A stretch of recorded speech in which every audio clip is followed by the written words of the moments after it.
All right, so New Relic and Pixie. We're going to be doing a workshop today with an application Daniel actually developed named Tiny Hats.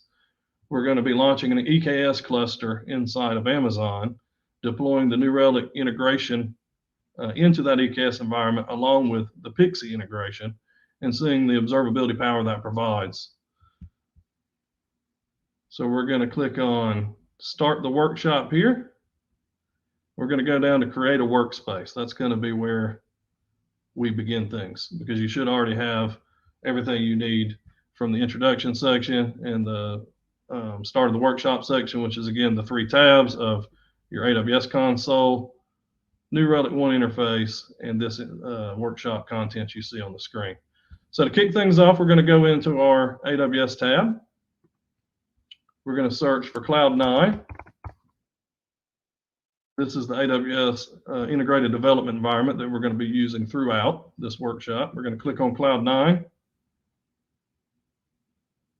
We're going to click on the orange Create Environment button. We're going to name this EKS Workshop. Click Next. Only thing you need to change here, I recommend choosing a T3 small over a T2 micro instance type. Once you've done that, scroll down, just click Next Step, and then Create Environment. That's going to take about 30 seconds, and you should have a working Cloud9 environment. So just to reiterate, get into your AWS console, search for Cloud9, click on it, click on Create Environment, name it EKS Workshop, select the T3 small, and click Create.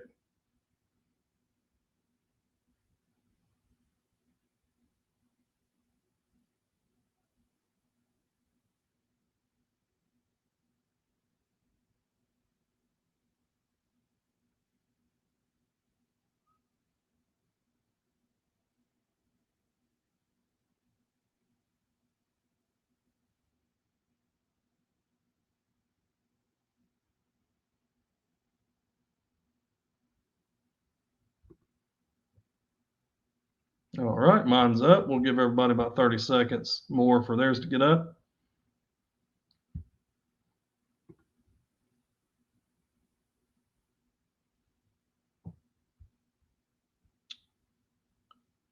I've never seen this before. Oh, it's probably because I'm in incognito mode. Hopefully this won't cause any issues.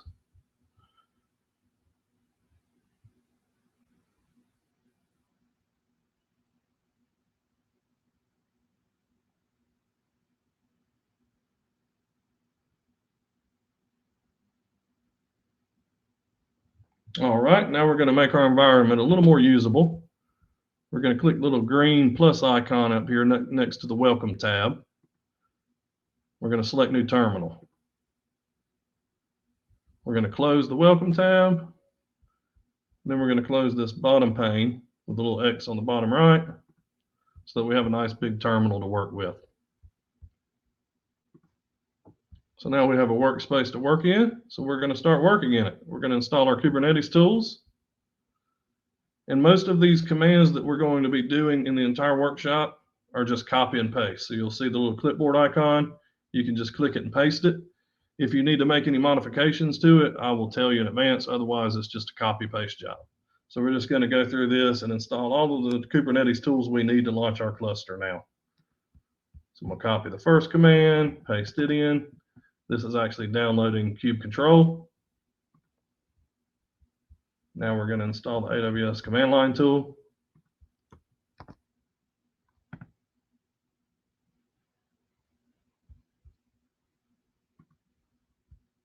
Then we're going to install some utilities we need.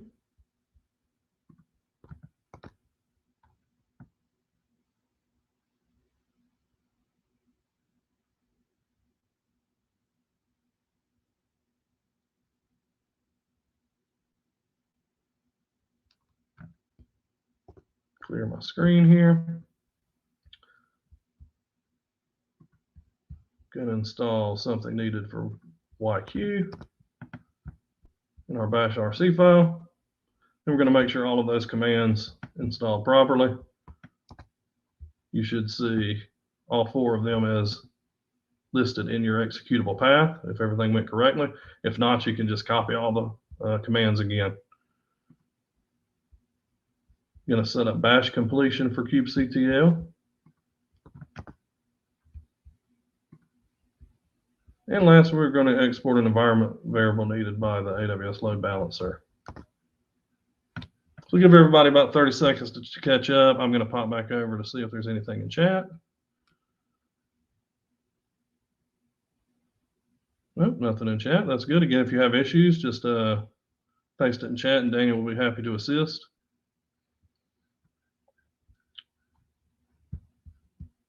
And just to reiterate, we've launched a Cloud9 IDE environment in AWS, and we've installed all the Kubernetes tools we're going to need to launch an EKS cluster just a little bit later on.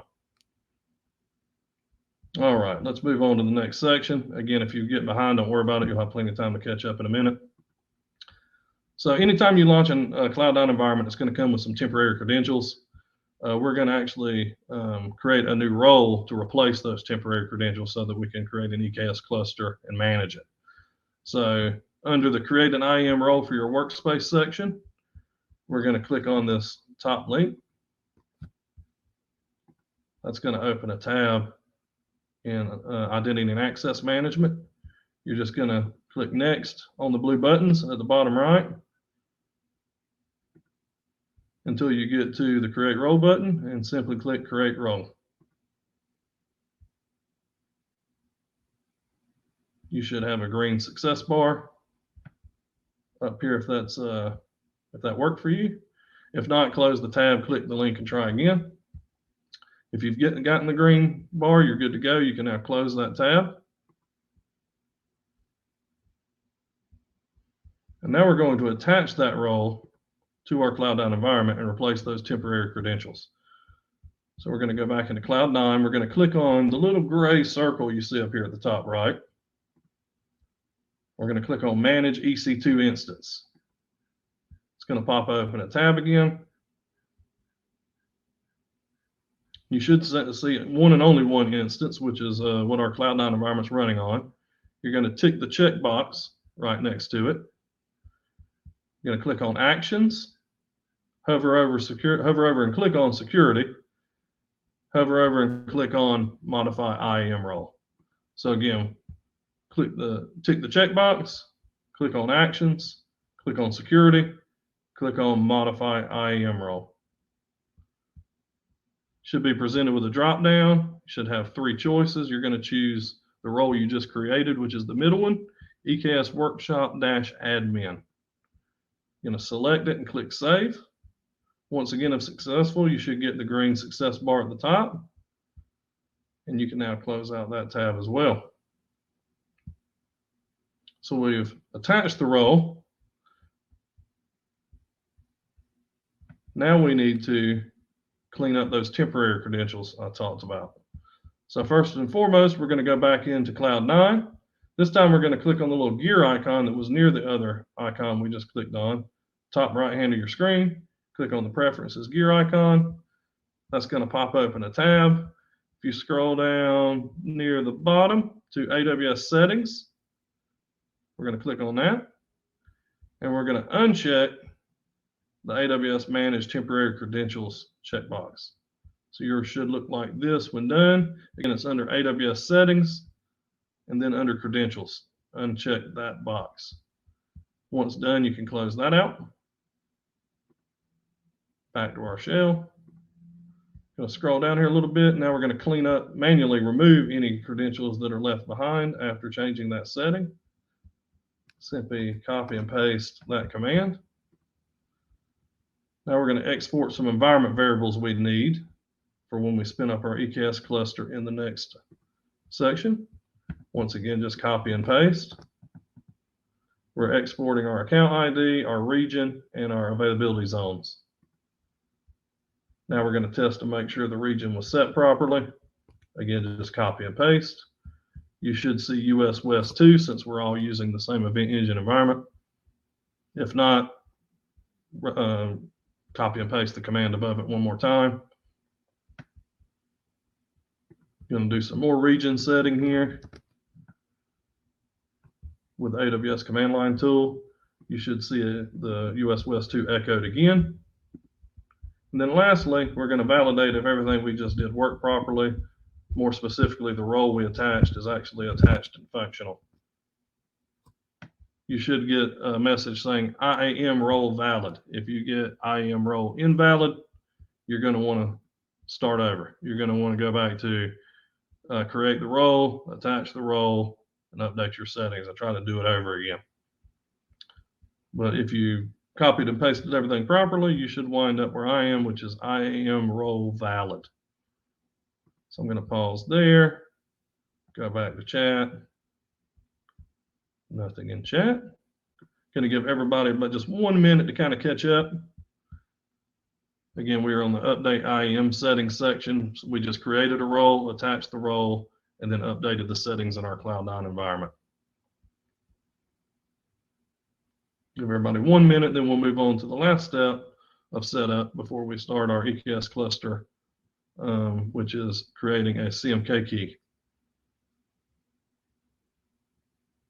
Or excuse me, a KMSK key.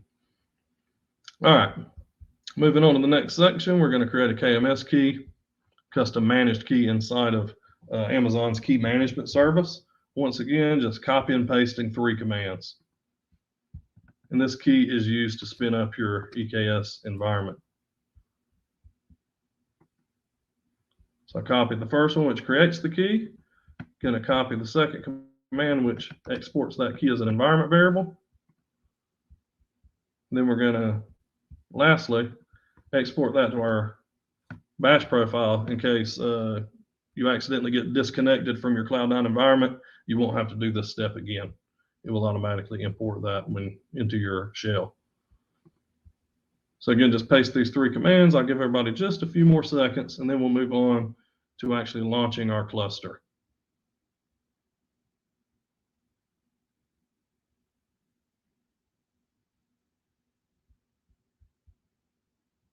All right. So we're going to go down to prerequisites. Once again, just copy and paste.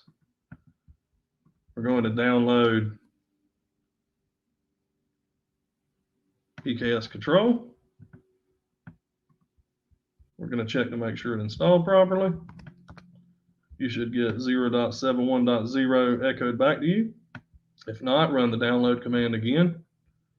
And then lastly, add bash completion for this command as well to make things easier on us later in the workshop. Give everybody just a few more seconds to install those tools. Then we're going to actually launch the cluster.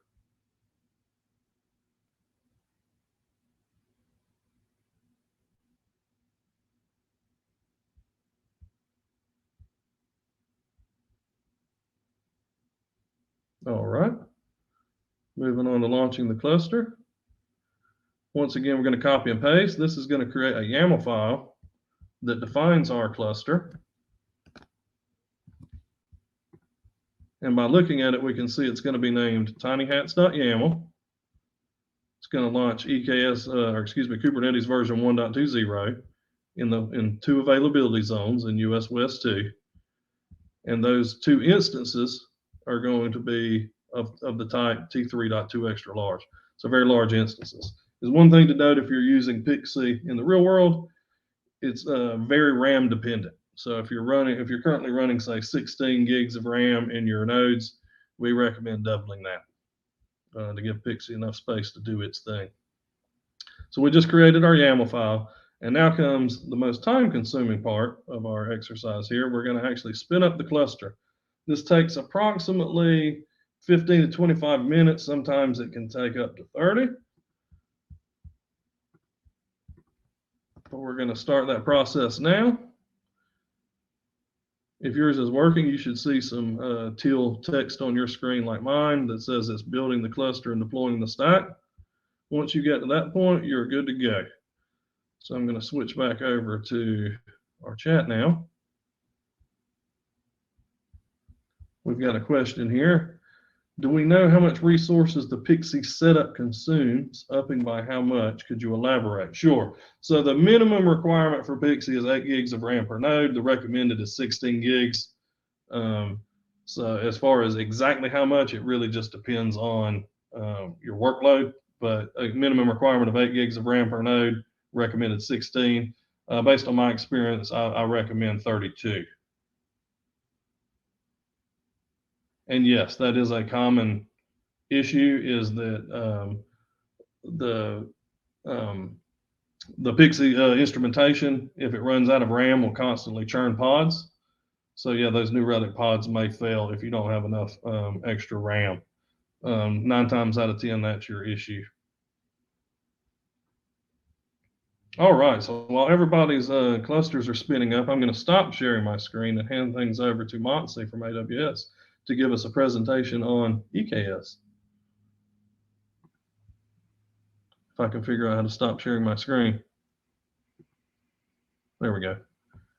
Awesome, thanks, Brian.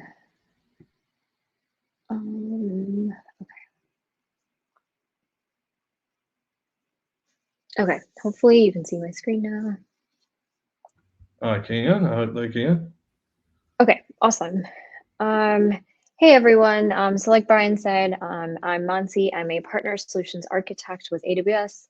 And I'm really excited to be here with everyone to talk to you a little bit more about our managed Kubernetes service offering, which is also known as EKS or Amazon Elastic Kubernetes Service.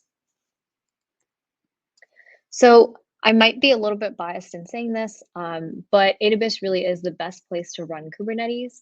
And to support that, 65% of organizations have chosen AWS to run their container workloads on. So just a general overview of Kubernetes. It basically really simplifies the deployment and management of containerized applications. And it lets you configure and run containerized applications at production scale.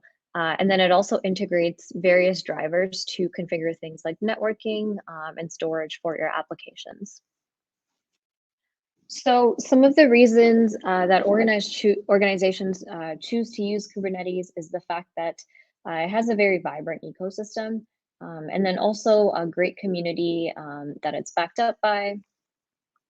It also has consistent open source APIs, and then offers a broad range of flexibility as well. But managing Kubernetes at scale can get difficult, especially when you're running production clusters on a large scale. It can get complicated and require trained individuals who might end up spending a large portion of their time managing the clusters and all of its upgrades. And then on top of that, operations teams also need to make sure that their workloads are deployed in a secure way without exposure to any security vulnerabilities. And so all of this just adds unnecessary operational overhead for running Kubernetes on your own and can definitely hold your business back. So our customers really just want to focus on developing their applications and ideas that allow them to deliver new products for their users. And so this is really where AWS comes into the picture, where we'll do all of the heavy lifting for the operating system and also managing your Kubernetes cluster at scale, while also making sure that it's secure.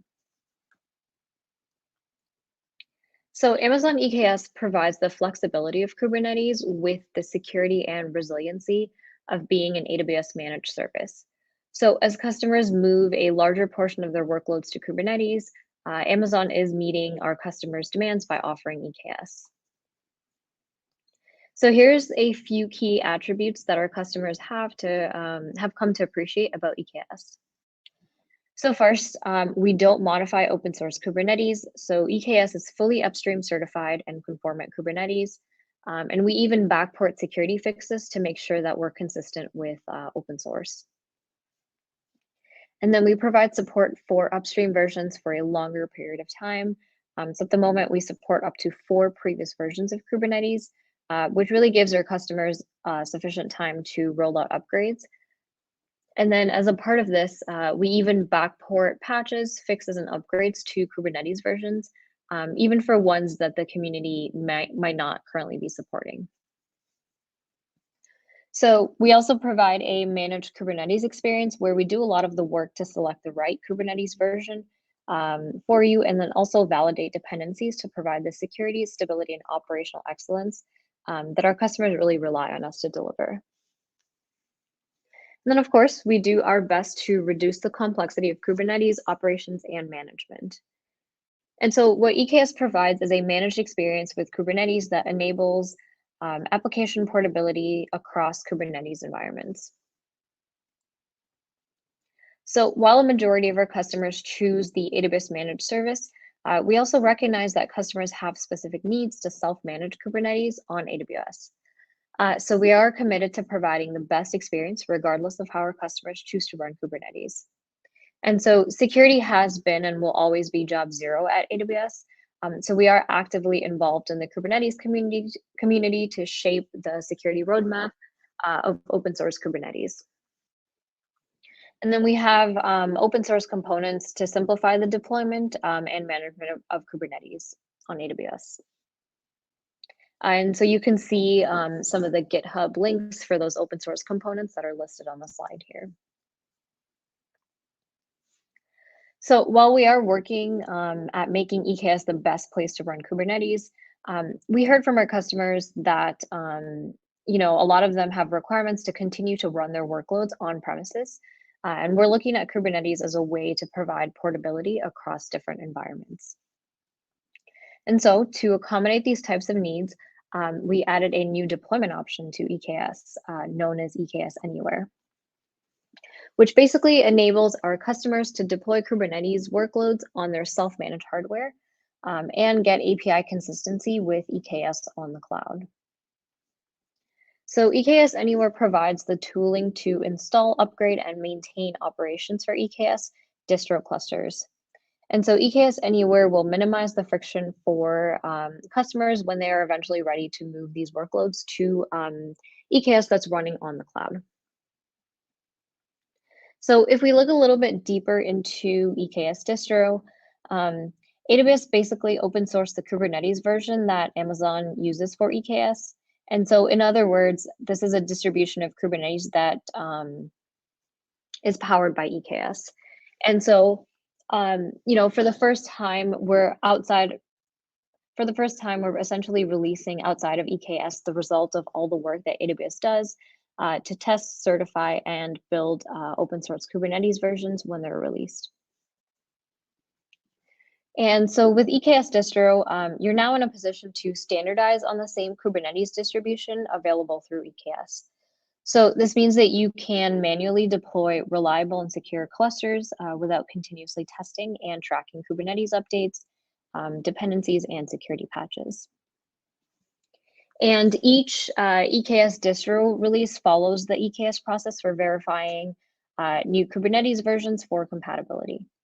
And then you also have the option to reproduce the builds of EKS distro with the provided build environment settings and tools.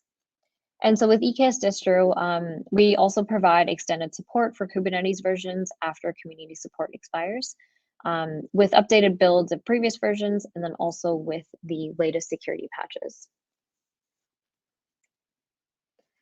And so our customers choose EKS because it really allows them to focus on their business applications and offload the heavy lifting. Because spending the time to self-manage the infrastructure for applications really doesn't add business value. And so EKS makes it easy to run Kubernetes without having to validate, build, or operate Kubernetes on your own. So EKS provisions and scales the Kubernetes control plane, including the API servers and backend persistence layer across multiple AWS availability zones for high availability and fault tolerance. And it automatically detects and replaces unhealthy control plane nodes and provides patching for the control plane. EKS also integrates with many AWS services to really provide that scalability and security for your applications. And so these services include elastic load balancing for load distribution, IAM for authentication, then we have Amazon VPC for network isolation, and then of course AWS CloudTrail for logging. Then EKS also performs managed in-place cluster upgrades for Kubernetes, which really simplifies the cluster operations and gives you access to the latest Kubernetes features as well as the updates to the EKS configuration, and then of course, security patches. So here are some examples of types of solutions that we've seen our customers building on EKS.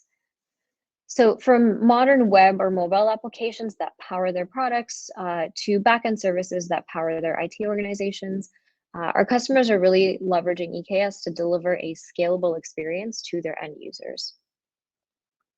And the scalability and repeatability of EKS-based environments, along with integrations into automation tooling that AWS offers, really makes EKS ideal for data processing applications.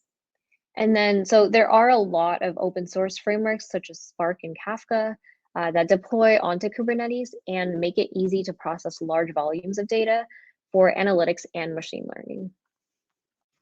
And if we take a look at machine learning in and of itself, it is a very large and growing use case.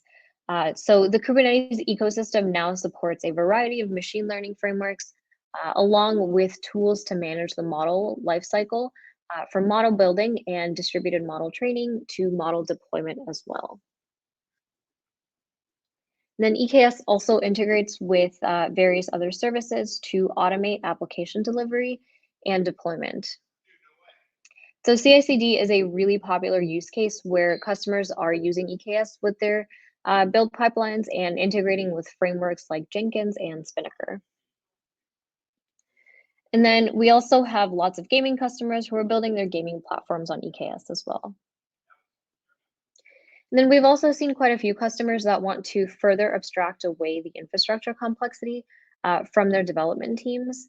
And to solve this, we have seen some of our large customers build a platform as a service offering around EKS, allowing their dev teams to really focus on application development rather than infrastructure management. And so these shared services platforms automate software deployment and infrastructure provisioning, and then also provide guardrails for management, security, and governance. And then lastly, we are seeing a lot of customers deploying containers for IoT and edge workloads where data may need to be processed for real-time decision-making as well. So AWS has one of the broadest set of services, technologies, and tools to build applications on containers, as well as deep integrations with open source tools and AWS partner technologies. So there really is no right way to build with EKS. You can take many different approaches to fit your organization's needs. And so for this reason, we offer a lot of choices and data plane options, including starting with Fargate, if you don't want to manage the underlying host operating system, or you can also use EC2 if you'd like more granular control with a choice of ARM, AMD, and Intel processors. And then we also offer special purpose hardware, such as GPU-based instances, depending on your workloads. And so we also have integrations with EBS, which is Elastic Block Storage, EFS, which is Elastic File Storage, and then FSX as well for more stateful workloads. And then as far as security is concerned, you can use native AWS security and authentication services, along with our well-architected framework to really ensure that your clusters are configured securely and adhering to best practices. And then EKS automatically leverages AWS networking services to provision load balancers, configure your VPC, and then also set up Route 53 for external access to your cluster. And then in addition to that, EKS also integrates with both AWS native and third-party tools to really provide multiple options for observability, which is where New Relic and Pixie comes into the picture. And so with that, I will hand it back to you, Brian. Thank you very much. So let me reshare my screen here and we'll check on our clusters.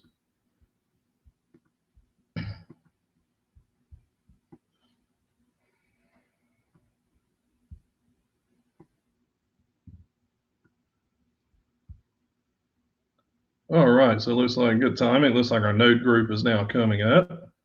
So we're in the final phases of this cluster deployment. In the meantime, for those who have joined during Monty's presentation or just joined now, Unfortunately, you're probably not going to be able to follow along with the workshop yourself at this point because we just spun up an EKS cluster that takes approximately 20 to 25 minutes to launch. But you're still able to do this yourself after the session, so you can follow along with us here today and then do it yourself later on in the evening if you so choose. Just scroll back up into the chat. You'll see that I posted 3 links. One of those is a link to an Amazon Sandbox environment so that you can get a free AWS account for today. The other is a link to a free New Relic account if you don't already have one, and that's good for life. And then the other link is to the workshop itself with step-by-step instructions so that you can do it yourself on your own free time. So again, if you're just joining now, probably too late to try to follow along with us hands-on, but we ask that you stick around, follow along with us on the screen, and then later on tonight you can get your hands dirty yourself in the AWS Sandbox environment. So it looks like our node group's coming up, probably about 2 or 3 minutes from that finishing. In the meantime, I put up a poll if you haven't taken it already. If you click on the polls tab in your Hopin interface, just want to gauge everybody's usage of EKS. Simple question, are you using EKS now? If you are using EKS with Pixie and New Relic, we'd appreciate it if you give us that feedback while we're waiting for the node group to come up here. And hopefully your node group is now coming up as well.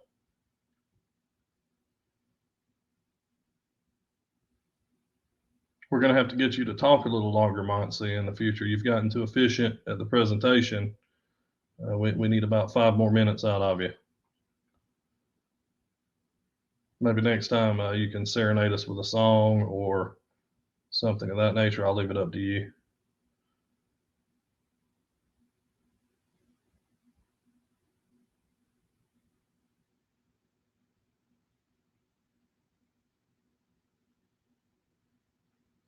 Pop back over here in the chat while we're waiting, see if there's any questions in the meantime.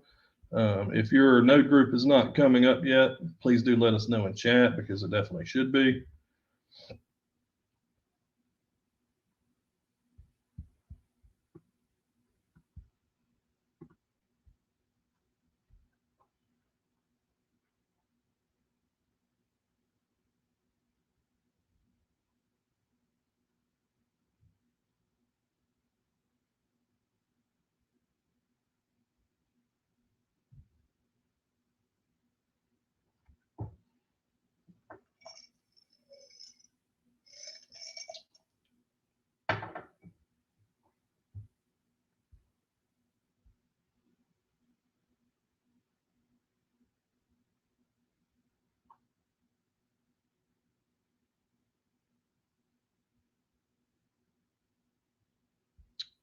All right, so we're at the nearly 20-minute mark, and there we go.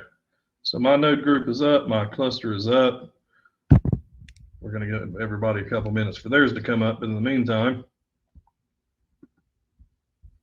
once your cluster is up, you can test to make sure it's functional by going to the next section and simply running the kubectl get nodes command. I'll do that now. You can do so when yours comes up. Let me clear the screen to make that a little more visible at the top. You can see that we have 2 nodes up, one in each availability zone that we specified in our YAML file earlier. We're going to export a couple more environment variables here for our cluster.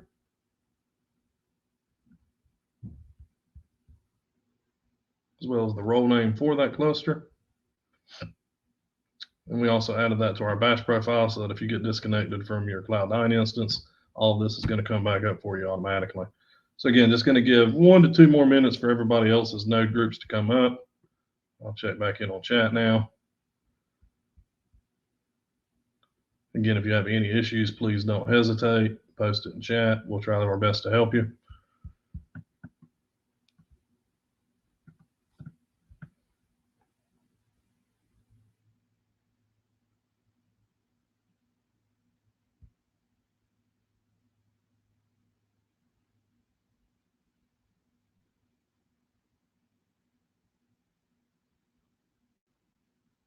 All right, just 1 more minute, and we will move on to the next section. If yours isn't up yet, the next step is very quick to complete.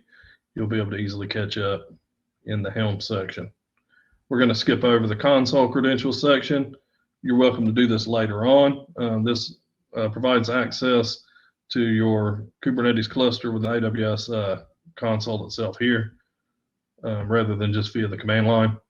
So if you'd like to play around with the AWS console interface for EKS, you're welcome to complete this console's credentials section later, but it's not pertinent to our workshop here today, so we'll be skipping it for now.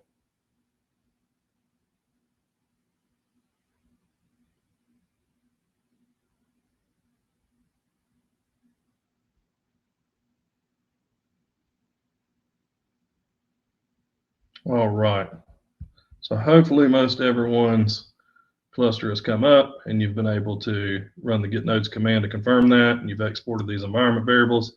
If not, just do so during this next section. You'll be able to catch up. We're going to skip to the Helm section.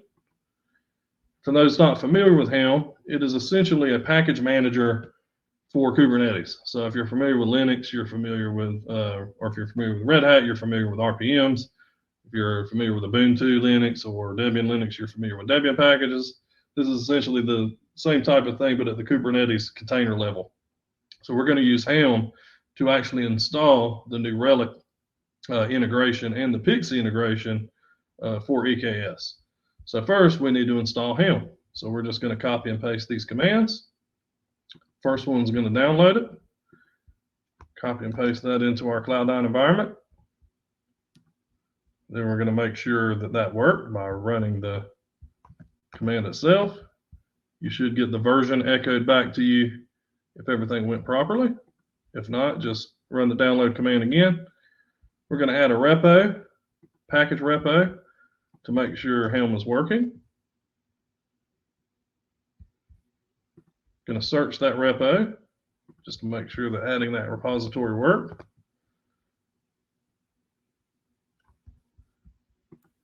And then lastly, we're going to add bash completion for Helm commands.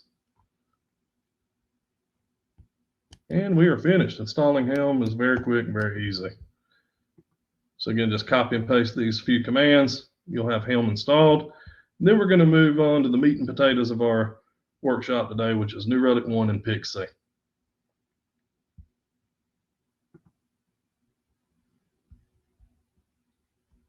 So as I mentioned at the top of the workshop here, we're going to be deploying an application in our newly deployed EKS cluster called Tiny Hats.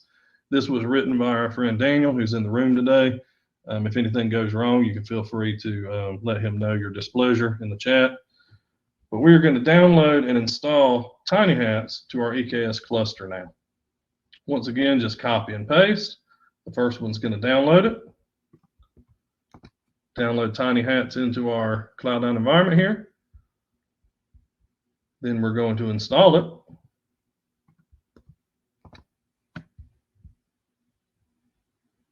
You will see all the different microservices that it's deploying now to our EKS cluster.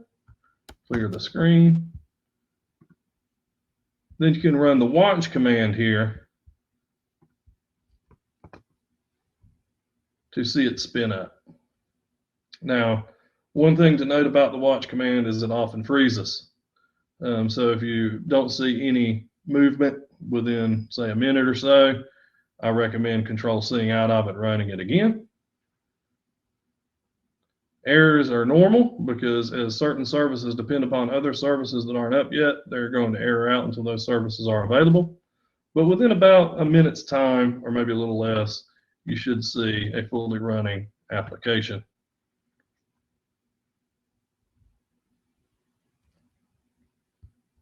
So I've not seen any movement for a bit. I'm going to kill my command and run it again.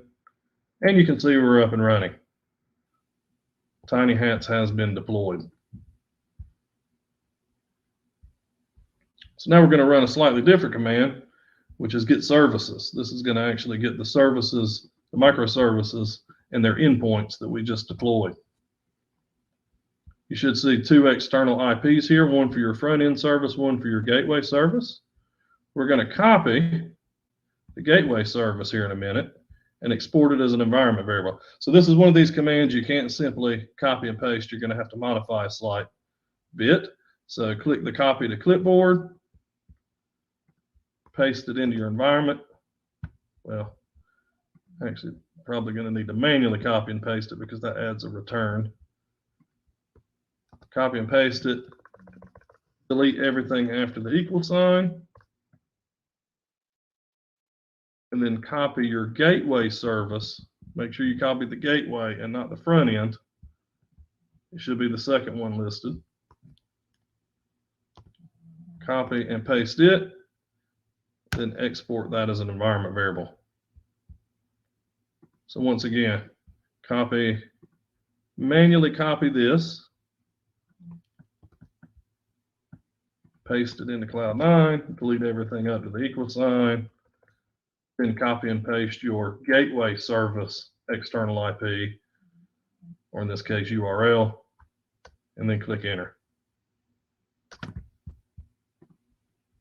Lastly, we're now going to copy our front end service,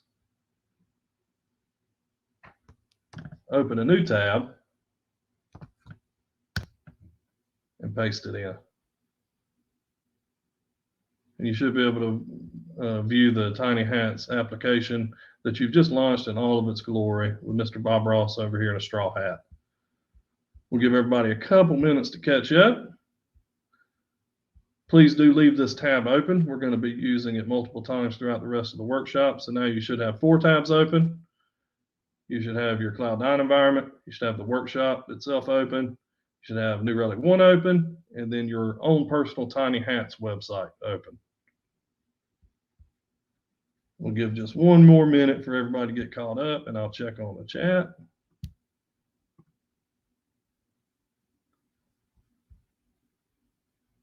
All right, nothing in the chat.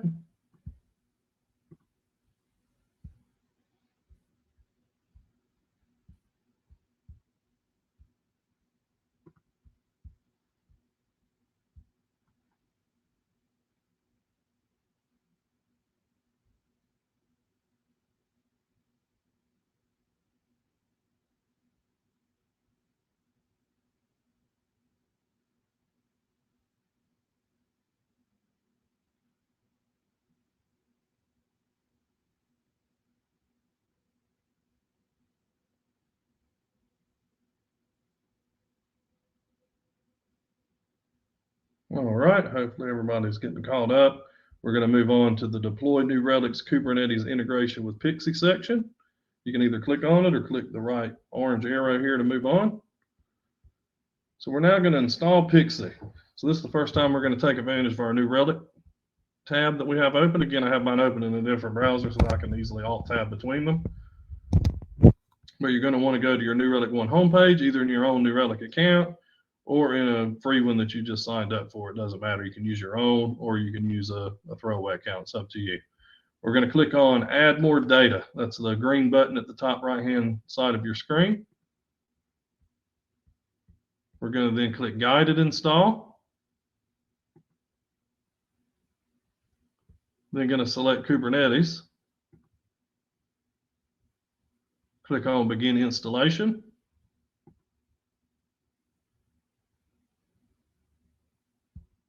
And then we're going to name our cluster down here in the middle.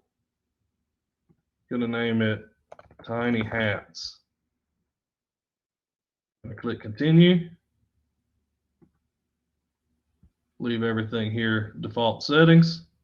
Click Continue again. We now have a Helm command that we can simply copy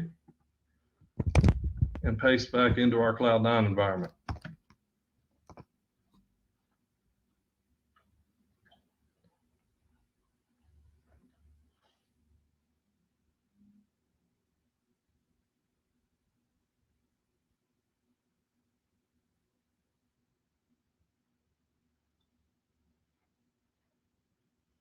That's now deploying. So we can click Continue back in our browser. Now, as it's setting up New Relic and the New Relic integration and the Pixie integration, which takes somewhere between 1 and 3 minutes, sometimes it can take up to 5. And occasionally, unfortunately, this screen that's listing for data can sometimes time out and freeze. So if yours doesn't show up within that time period, you can simply X out of this and then go into infrastructure and Kubernetes within your New Relic 1 interface and manually check to see if your interface is up. But while that's happening, we can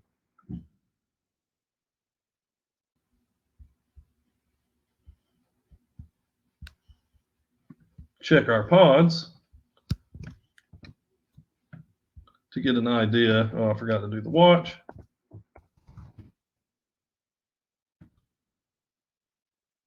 To see as our Pixie integration is coming up. And remember, the watch command can freeze sometimes, so if you don't see any updates within 30 seconds or so, Control C out, run it again.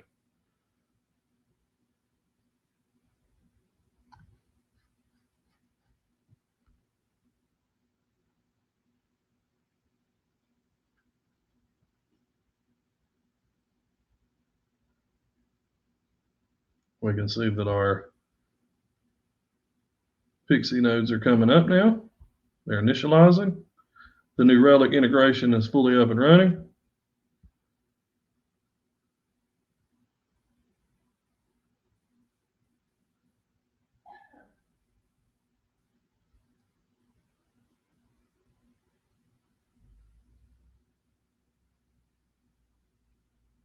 Looks like we're in the last stages of the Pixie setup, and we are now fully running. Control C out of that, clear my screen. Go back into my New Relic interface, give it a second to see if it actually picks up on the fact that it's sending data or not. If not, we'll close this out and manually go check.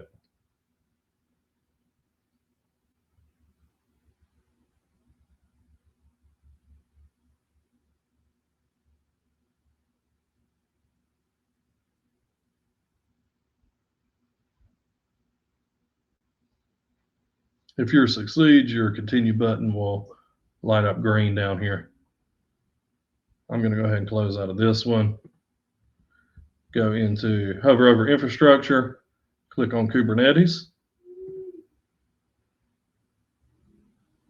You can see that our Tiny Hats cluster is instrumented with the New Relic agent. It's lit up green here. So we're going to click on it. You're going to see that it is up and running. Everything's green. Then we're going to click on Pixie. Live debugging with Pixie.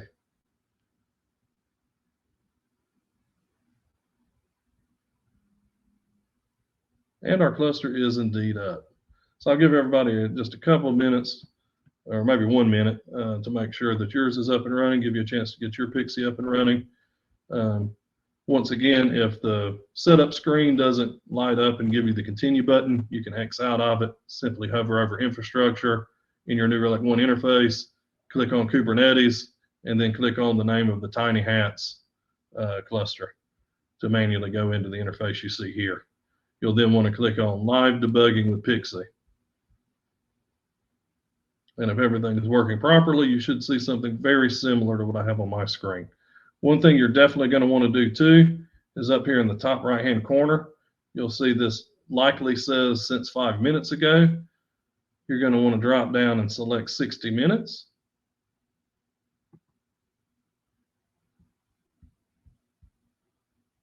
I don't know what in the world that is.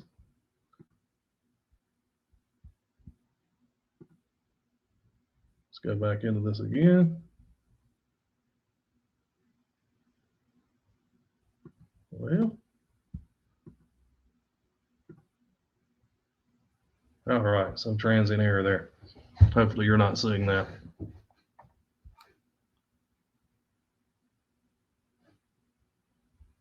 Give everybody just 1 more minute at the top of the hour to get their Pixie cluster instrumented.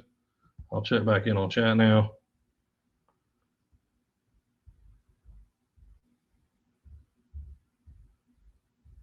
Daniel's doing some painting for us.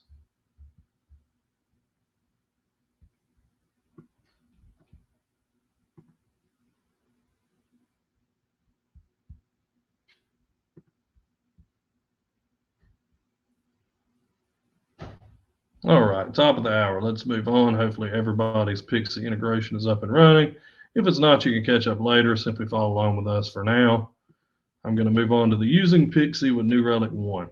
So to kick things off, if you haven't already, we're just going to run a Pixel script. So Pixel scripts are the scripts that allow you in Pixie to gather information about your application from within the Pixie interface. Pixie ships with many default Pixel scripts, which is all we're going to be using today, but you can actually author your own Pixie scripts and upload them for usage as well once you've mastered the art of Pixie. So I'm going to go back into Pixie, and we've already run our cluster command, but if you hadn't already, just select it from the dropdown, Pixie cluster, click run. Once again, make sure you've selected the dropdown up here at the top right for 60 minutes. Then we're going to scroll down and drill into the default namespace, because by default, you're going to see everything that's going on in your Pixie cluster here, and that includes all of the New Relic stuff that's going on behind the scenes, all the Pixie stuff that's going on behind the scenes. We've deployed our application to the default namespace, and that's really all we care about when debugging is our application level metrics. So we're going to click on that. And you may or may not see anything here yet, depending on whether or not you've refreshed your browser on your Tiny Hats page recently or not. So we're going to go do that now just to send some traffic to Pixie. So pop back over to your front end, reload the page, pop back into New Relic, run the script again. And as you can see, we have some more data to work with here. And basically all we're wanting to do here is to show how to run a Pixel script and how to change the time frame for which Pixie is going to be looking at data from. Now I'm going to switch back to our workshop, and we're going to dive into a real world style scenario here and use Pixie to debug an issue. So to kick things off, we've been informed by our engineering team that they have a new release of Tiny Hats available that's bigger, better, and brighter. So we're going to deploy that now. So we're going to copy the command here, paste it into our Cloud9 environment, and we're now deploying the latest release of Tiny Hats onto our cluster. That beta version that we just deployed earlier, no longer useful. We're deploying the 1.0 version now. We're going to do what we did before. View our pods. We'll see that the fetch service is being terminated now. We'll wait for it to come back up.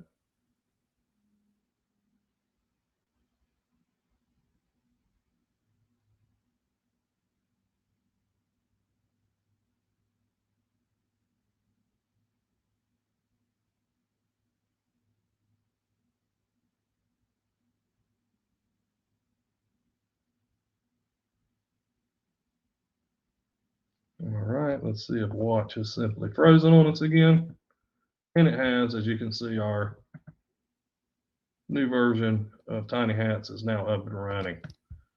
So we can move on to diagnosing an issue that apparently has just been discovered. That's very quick. So we just launched this application, and all of a sudden we're getting Twitter messages that something's wrong. So apparently Karen has informed us via Twitter that she's seeing inappropriate hats displayed on the website, and that her kids, fragile eyes shouldn't be exposed to those. So first, let's check to see if Karen's actually right or not. So let's try to upload an offensive hat ourselves right now and see if Karen's actually telling the truth. So let's scroll down to replicating the issue. You're going to want to copy this curl command, paste it into your Cloud9 environment. You should get a result returned in JSON format with a file name. That's the file name that's being used to store in S3 the hat that we just uploaded. So it appears our upload was successful. So we're going to go over to our front end again, reload it, see if we can see our offensive hat. By default, hats are appended at the end, so we're going to need to click and drag all of these beautiful hats to the end to see our unauthorized hat.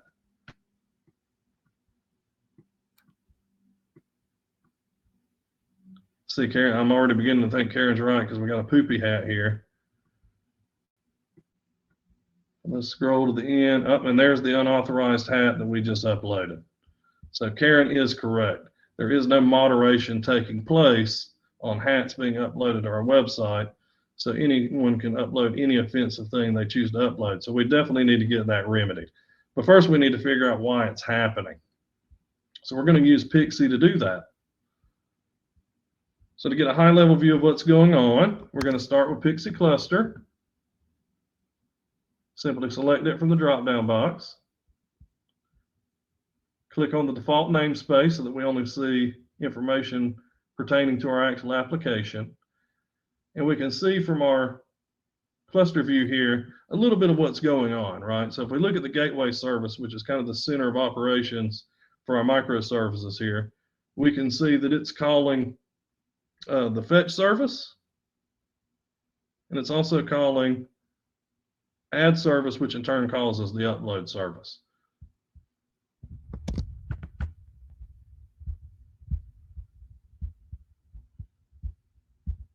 And you should see something similar yourself in your own. So we've got the add service and the fetch service at play. So either when we're adding an image to the database, it's being set to already moderated, or when it's being fetched, the fetch service is ignoring any type of moderation that's taking place. And so we need to figure out which of these two services is the offender here. So we're going to do that by digging a little deeper. So cluster just gives you kind of high level view. If you're wanting to actually see the data that's being returned from the microservices inside your cluster, you're going to want to drill down with other Pixel scripts. And we're going to start with HTTP data filtered, which is going to be a common one you're going to use in your debugging practices with Pixie. So let's go run that one now. Search for HTTP. Select the second one you get. And we're going to start with, I believe, the add service here. Yeah, we're going to start with the add service. So filter by service here on add service. You can see that we've got exactly one result here. If we click on it, specifically if we click on the timestamp for it, it's going to give the actual data that was returned as part of the upload that we recently just did when we uploaded our offending hat. So it doesn't look like the add service is to blame here. It's returning a 200 success code, so it's not failing to run. And if we look at actually what it did here, it properly set the approve rating to false. So it's saying that this is not an approved hat yet. So it doesn't look like the add service is to blame for our offensive hats on the website. So let's look at our fetch services. That was the other one we thought might be the culprit. So if we look at the fetch service, again, seems to be running fine, nothing but 200 codes. Let's see if we get any other type of codes like a 404 error. No errors are taking place. Maybe a 400 error. Oh, we did get a 400 error. Let's see what that is. That's trying to fetch a hat that doesn't exist, but that's not what we're worried about here. So let's go back to our 200 codes. Click on one of the successful retrievals of hats. Nothing in here really helps us out a lot. It's simply returning the images as it should. But there's nothing that jumps out as far as moderation concerns here. So we're going to have to, unfortunately, dig a little bit deeper. So let's actually go down to the database layer itself and look at MySQL data.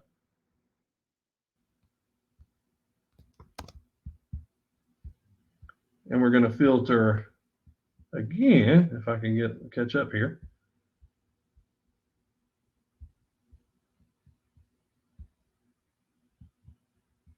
Here we go, MySQL data.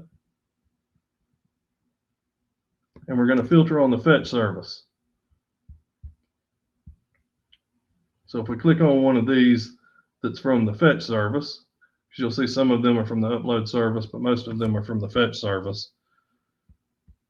We can scroll through these and we can see that the older ones are in fact checking to see if the images are approved or not. But in the latest version of our code, if we go to the very bottom, you'll see that it does not. So let's go reload the page, reload our front end one more time, just to get a recent fetch service to call to happen. Pop back over here, click run. Click on the most recent one that was run. And we'll see that now Karen is correct. It's simply selecting all images rather than, if we look at the old version of the code that was run, it used to select only where approval was set to true. So the new version of the code we just deployed actually disabled moderation. So Karen was correct in reporting that. And we were able to find that simply by using Pixie and without manually looking into our code or our logs or anything of that nature at all. So that's just that just shows how you can instrument your cluster with essentially the click of the button with our guided install and immediately get DB level access to your application information without actually having to manually instrument any of your code. So we're going to skip over now scenario number 2 because it's highly involved and I don't want to keep you all here until 8 p.m. I highly recommend that if you do have time after we drop here tonight, again, your AWS environment will be available for the rest of the evening. Your New Relic account is for life. So we highly recommend you doing this one on your own and getting to know Pixie a little more intimately. But we're going to skip on, for the sake of time, to scenario 3 now. So we just diagnosed an issue with the fetch service whereby it was not checking to see if any moderation had taken place on those images at all. And we found the culprit using the MySQL data script and found out how to fix it. And so we reported that to our engineers, and now they've given us a piece of code that they claim fixes the problem. But like many engineers, they wanted to sneak in a new feature along with the bug fix as well. And so they've given us a new moderation front end too. So they're like, oh, well, you know, we fixed a bug in the moderation queue. Why don't we give you a nice UI to boot? So let's deploy that code. They say it works well. Let's see if, in fact, the new code does work well or not. So just copy and paste that line. Again, we're in scenario 3 now. We're deploying a new version of Pixie that fixes our moderation bug and also provides a new admin service for moderating your images. So we've deployed it. Once again, we're going to run our kubectl git pods watch command. You should see your fetch service and this time also your front end service are being updated.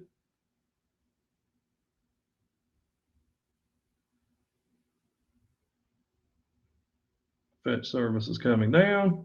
Front end service is coming down.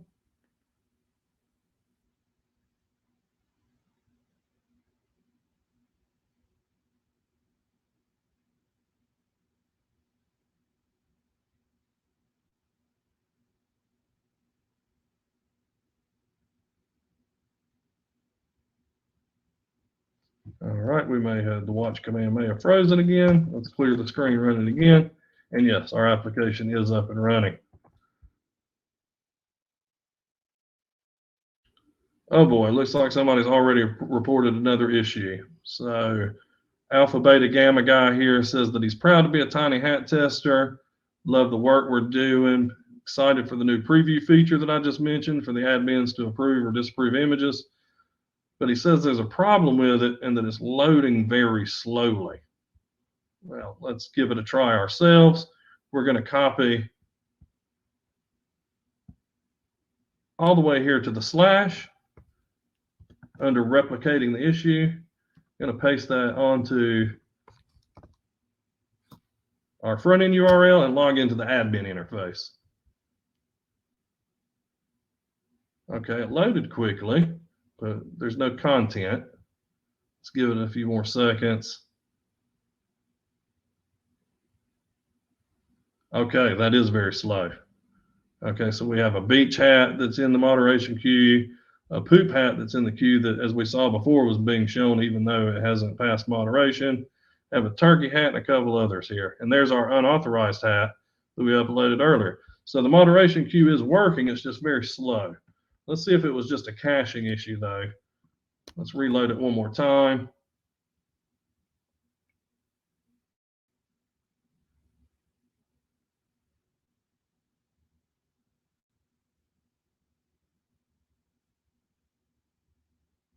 Daniel, it looks like it's, oh, no, it's not broken. It is just that slow.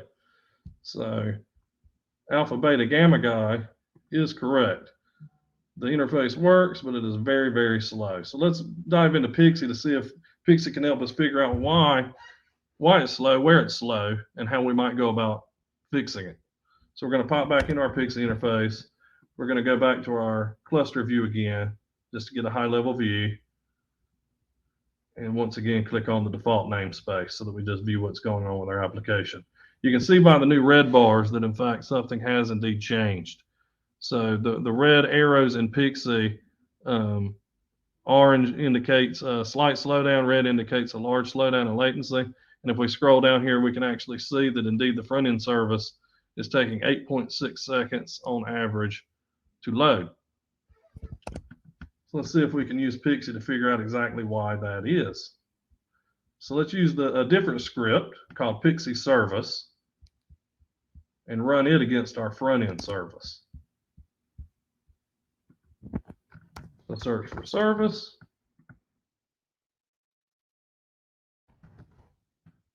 Front end service. And we can see here that indeed the front end service is experiencing very unusual latency. We were below 1 second load times before, well below, now we're popping up to nearly 9 seconds on average. And if we scroll down here to the bottom, you can actually see the actual request path of any slow requests that are happening. So it's not our default page, as you can see, that's loading slow. It's just that admin interface that we recently launched. We knew that already, but this gives you a high-level view of that. If you didn't have an alpha, beta, gamma guy out there testing, Pixie would have notified you this long before he even did. So we know that. So now we know that our admin endpoint is highly latent, and now we're going to use one more script, one more pixel script to try to determine why. So we're going to use the ever popular flame graph script.